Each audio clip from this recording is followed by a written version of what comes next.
Hello friends, welcome back to my channel Engineering Mathematics djganit. In this lecture we are going to have an introduction of Chebyshev's inequality.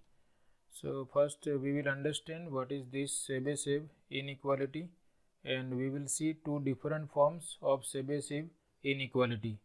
And in upcoming lectures we will discuss problems related to Chebyshev inequality.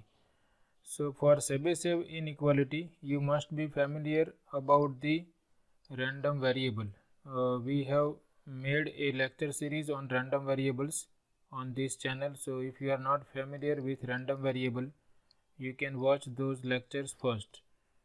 So suppose capital X denotes some random variable, either discrete or continuous, and suppose mean of random variable X is given, which we denote by mu, and suppose standard deviation is also given, say sigma. Then Chebyshev's inequality is that probability that absolute value of x minus its mean is greater than or equal to k times standard deviation is at most 1 by k square.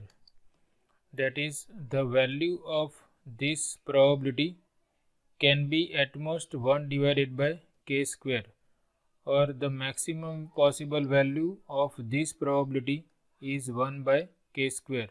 In other words, this probability cannot be greater than 1 by k square. So using Chebyshev's inequality, we can find out the upper bound for given probability. This 1 by k square is the upper bound for this probability. This probability depends on the values of random variable, but if we consider this probability that absolute value of x minus mu greater than or equal to k times sigma, then maximum value of this probability can be 1 by k square. In other words, we can say that 1 by k square is the upper bound for this probability. This inequality is known as Chebyshev's inequality. We can write alternate form of Chebyshev inequality. Here we are saying that maximum value of this probability is 1 by k square. That is, 1 by k square is the upper bound for this probability. Sometimes we are interested in the lower bound of the probability value also. So from this inequality we can have the expression for the lower bound also. Before that, we just read this Chebyshev's theorem which we have just discussed. They can ask you to write down Chebyshev inequality or Chebyshev's theorem. So if they ask you to write down Chebyshev's inequality, you can write in this way, that if capital X is a random variable with mean mu and standard deviation sigma, then probability that absolute value of x minus its mean is greater than or equal to k sigma is less than or equal to 1 by k square. In other words, we can say that probability that this value, absolute value of x minus mu, is at least k times sigma is at most 1 by k square. In other words, we can say that the probability of getting a value which deviates from mean mu, that is, probability that capital X deviates from its mean mu by at least k sigma, is at most 1 by k square, and we call this value, whatever value we obtain, that value is called upper bound. Now if we wish, we can derive the alternative form of Chebyshev inequality, in which we will have a lower bound for the given probability. So we now know that this inequality is Chebyshev's inequality. Now suppose I am interested in the lower bound form, then first I multiply both sides by minus 1. This is also some real number and this is also a real number. So we are doing this type of process. We know that if some real number is less than or equal to another real number, and if we multiply by negative sign, then we obtain that negative of this is greater than or equal to negative of this. So here also I am doing the same thing. I multiply this by this whole inequality by negative sign.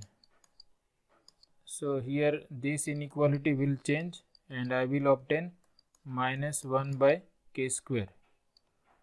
Now I add 1 on both sides, therefore 1 minus probability that x minus mean mu greater than or equal to k times sigma is greater than or equal to 1 minus 1 by k square. We are adding 1 to the left hand side as well as right hand side.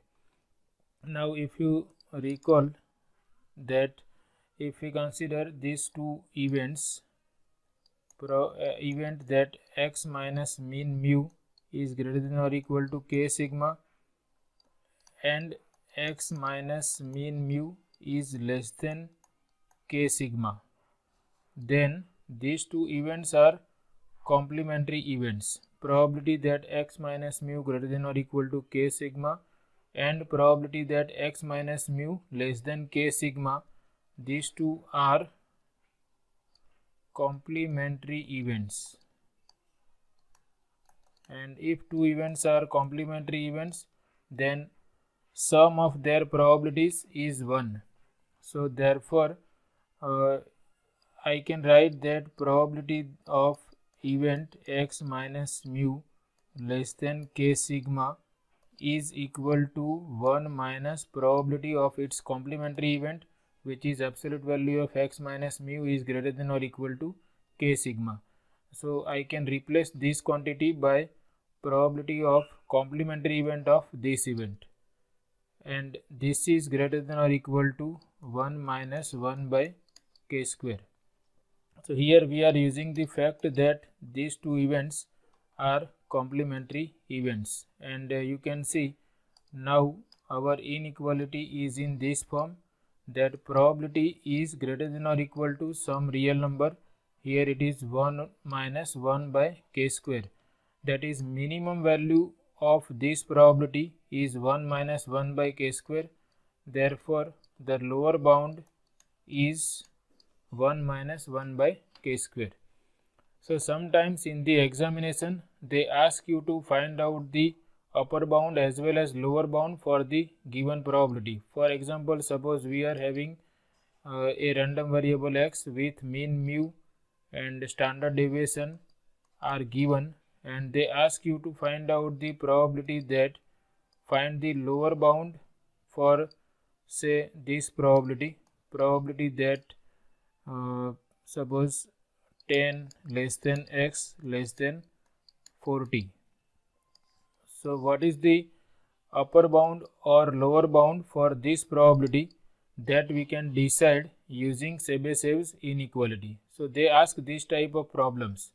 Now to find out the lower bound for this type of probability, we will use this inequality in which we have lower bound, and if they ask to find out the upper bound, then we will use this original form of Chebyshev inequality. Here 1 by k square is upper bound. Now whenever they ask this type of problems, then we will simplify that expression. Suppose I have x minus mu less than k sigma, then this I can rewrite as minus k sigma less than x minus mu less than k sigma. I am trying to convert this inequality in this form if I am interested in this type of probability. Now I require x only, so I am adding mu in each term. So I will have mu minus k sigma less than x less than mu plus k sigma. And now I know that this probability has lower bound 1 minus 1 by k square. Therefore this probability is also having lower bound 1 minus 1 by k square. And after that I will compare this expression with this expression, and I will be able to decide value of small k, and hence I will be able to decide the value of lower bound. So we will discuss this type of problems in upcoming lectures.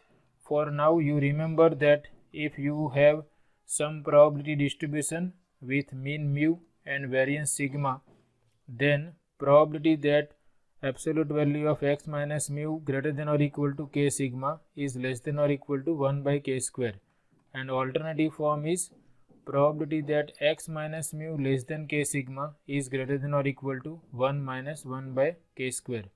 So if we are asked to find out lower bound, we will use this form, and if we are asked to find out upper bound, we will use 1 by k square form.